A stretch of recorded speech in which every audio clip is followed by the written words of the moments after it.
Seconds out.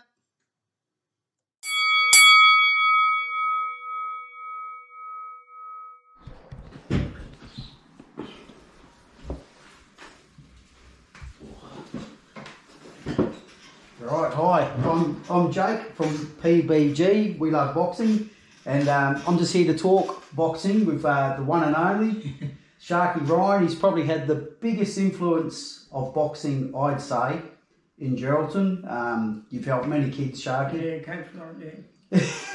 So look, Force camp. well, I We often used to 30 kids at once training.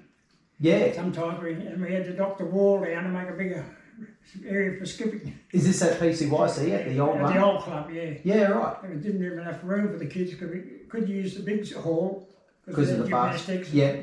We had to move it back to our little square, not much bigger than this kitchen, or a little bit bigger than Oh, so they got expanded. yeah. That was Well, we knocked that wall, yeah. yeah. And it used to be karate. They used to do karate there. Ah, yeah. Because when I went there, And I think we about, just had that ring and that was it. And the bags there and that was it. oh wow. That's all we had, remember? And, Yeah.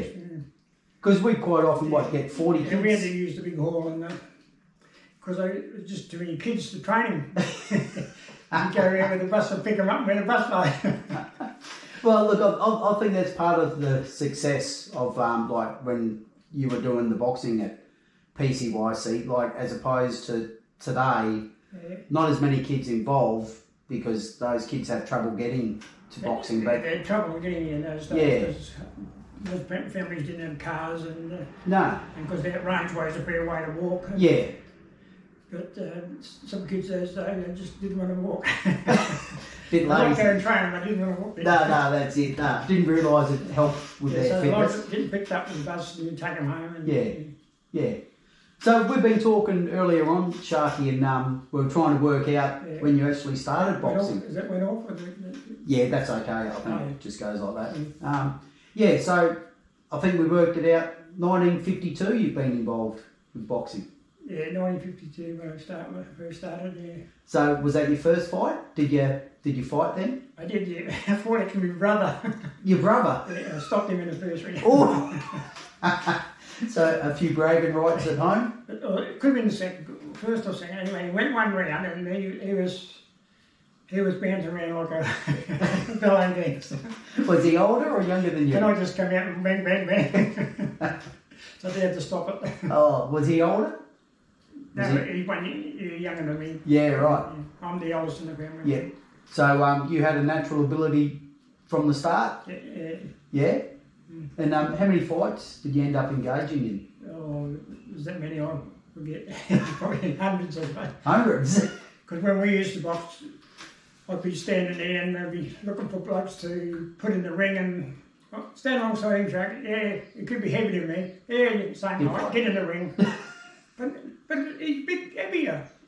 And they say, oh, you're more experienced. Yeah.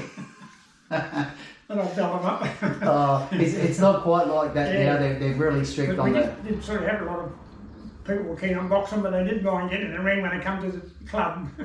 Oh, so what? They just turn up And a on the... tournament, it was a tournament at the club at the time. And, They just turn up on the night? then when we used to have the stewards boxing troop come around, Yeah. they used to let us have the tent and we make money for the club. We wouldn't get paid for boxing. Yeah. Like we were being amateurs. Yeah. We put on a show and just fight different people in the crowd and the money went straight to the club. So who was involved? Who was your coach, Sharky? Or Paddy Doolan. Yeah, because I remember you talking about him. He was my coach when I first started, and then we went along. He went to Hobart with me in 1963 when I made the state team. Yeah, right. So you would have been 19, 20? 19 and Yeah. 63, 19, 20. Yeah, right. Yeah, because 21, because it's 42.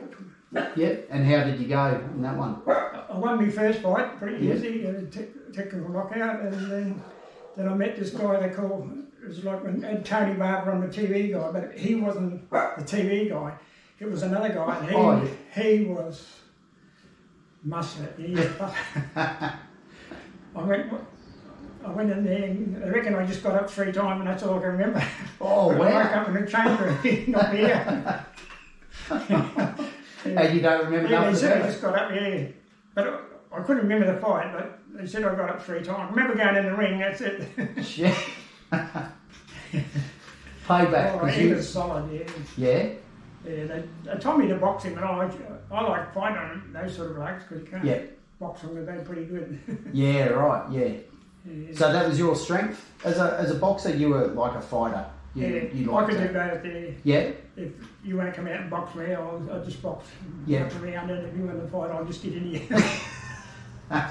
It was funny when it had me last, well, the fight before I won my state title, the guy come up that was going to fight me, he pulled out, and another guy pulled in for him, Yeah. and somebody up over here, the trainer said, This was here in Geraldton, In Geraldton. wasn't it? and he said, get in the Sharkey, don't make me go first ring, go. Because when I got in the ring, I was ready for him. And I went one ring up. Because I was ready for him. Yeah. And how many state titles did you win? Only won one state title and, Yep. and golden gloves. Yeah. Yep. Yeah.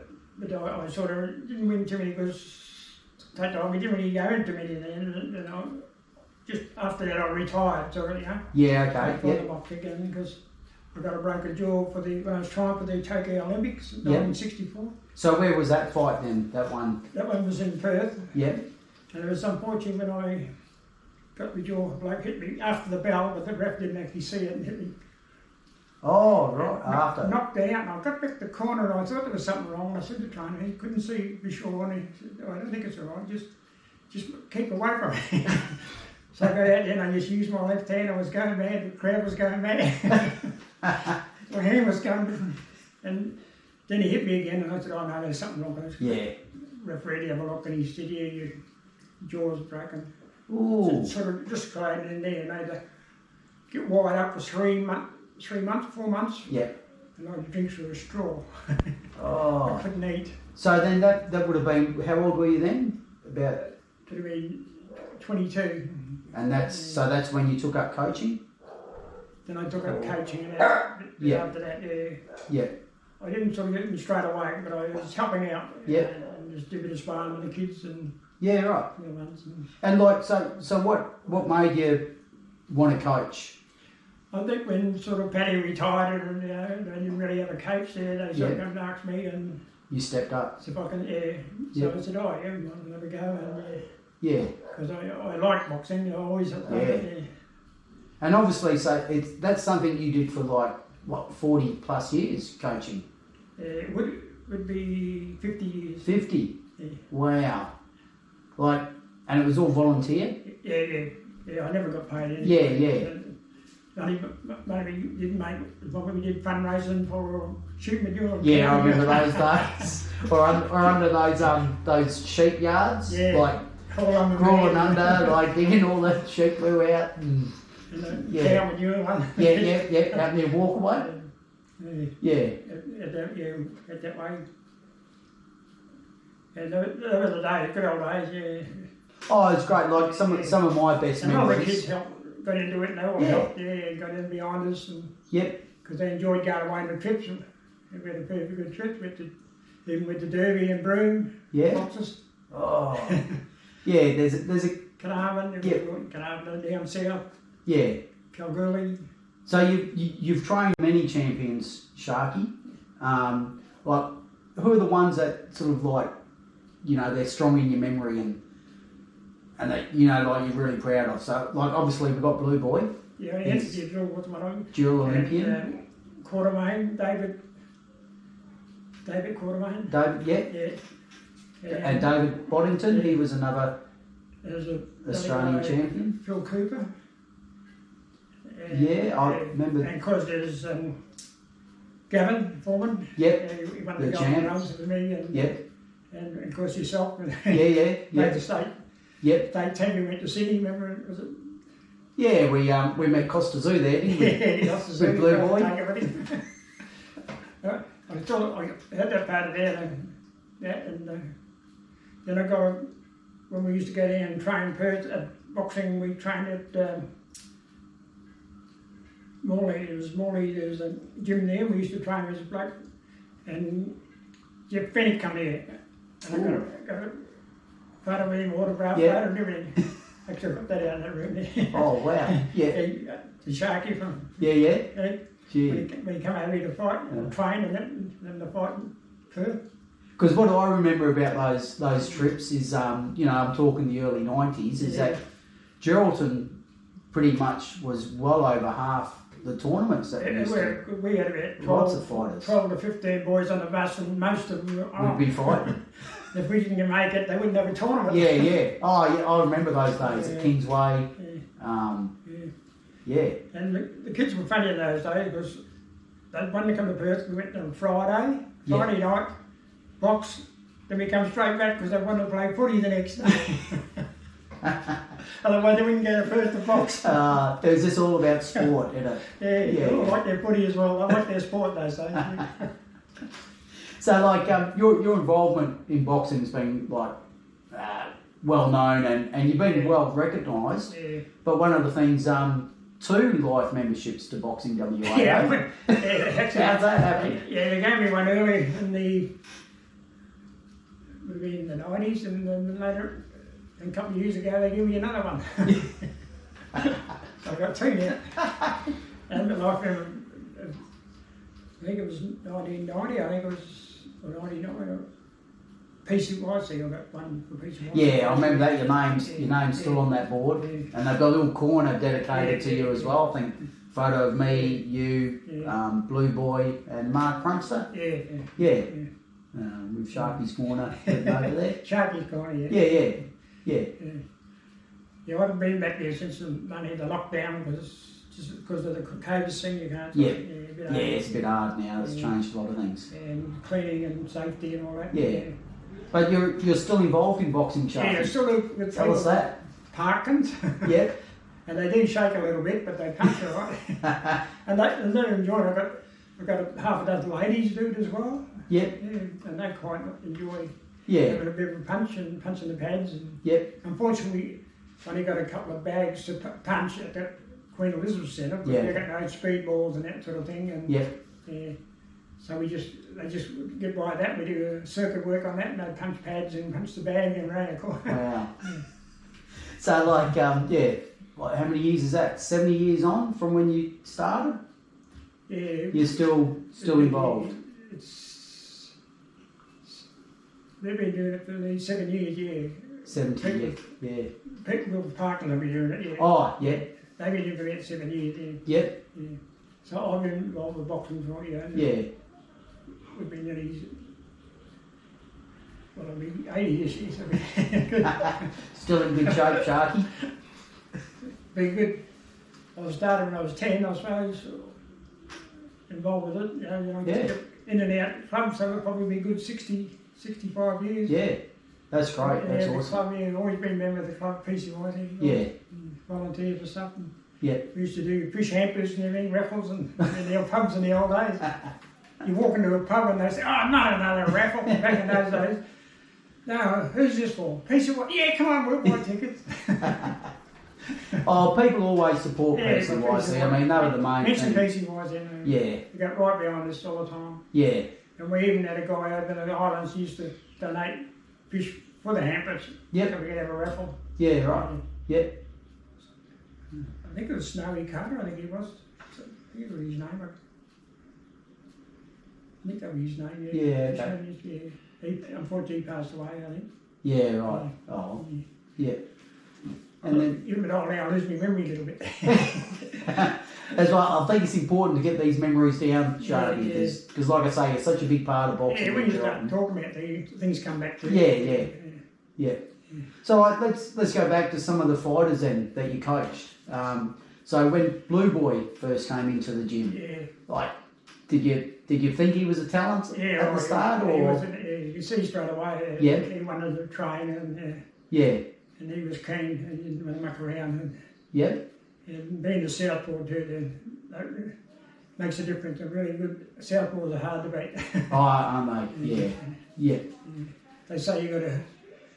Probably the best way to beat him was turn and play and box a southpaw yourself. That's why I used to do both when I was training. Yeah. So if I pulled a southpaw, I changed to a southpaw. Yeah, right. Okay. Yeah. Oh, and that worked good for you? Oh, yeah, because they're trying to work, looking at your left and you hit them with the right. Yeah. And then some of the other fighters that were down there, like I remember Raymond Harris, Hurricane. Oh, right. I was a big fan of his. Hurricane, we call him. Yeah. He'd get in there and he'd just go. Keeps going. And then Kenny Alone, he was another one that he ended up making. He made the state He team. made the state team to go to Darwin. Big right on the paper. Ken Alone. Alone in Country Corner. Yeah. And he didn't win, but not sure he won a fight or not, but he didn't win any. Yeah. But he went up. But he got there. Good trip. Yeah. Really enjoyed it. Yeah. So like I look at some of those boys from those days, and they all had different styles. How did you go about like coaching that? Like, you know, we had Kenny Alone, who was like, he'd swing his head side to side and his punches would come. It's a little bit hard when you got to coaching like Blueboy with the southpaw and you got to change back to him. And so I found out it worked better if I coached him the right his way. Stand as a southpaw. That's the best way to coach a southpaw. Yeah, right. Because you're used to, you know, people left, and you, when you get a southpaw, he's going with this hand, hitting this hand, and he's right. Oh, so you got to get away in that way. Because like I say, I remember being down there and like there'd be 40 odd kids down there, and some would be playing basketball outside, some would be sparring. Like to me, I sort of vaguely remember like a lot of skipping, a lot of sparring, which I think is great because I just love it, and they just learn naturally from that. I like to skip, but I just had my operation. I just out of breath. I can't. I can probably do one round. That's about it.